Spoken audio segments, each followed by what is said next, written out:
کچیری اذان شروع سي بیا هم ته کار نه پرېږدي یا خبرې نه پرېږدي، اذان په توجه سره په فکر سره نه اورې. نبی کریم صلی الله علیه وسلم فرمایي وای الله به ستا کارونه نور هم زیات او تر مرګه پورې به ته د کارو څخه خلاص نه سې.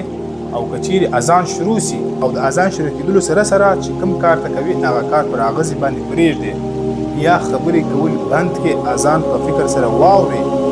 رسول الله صلی الله علیه وسلم فرمایي وای الله به ستا په کارو کې ستا مدد وکړي، ستا په کارو کې بیا داسې برکتونه راځي.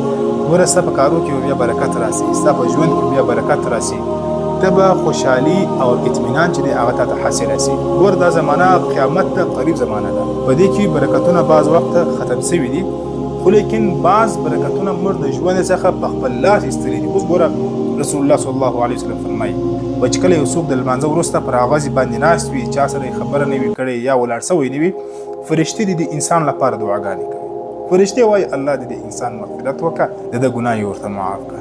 ګوره دا یو ښایسته حدیث دی. رسول الله صلی الله علیه وسلم فرمایي الله دې شاد کړي، الله دې آباد کړي هغه کس چې څوک ما حدیث واوري او بیا مخ ته ورسوي.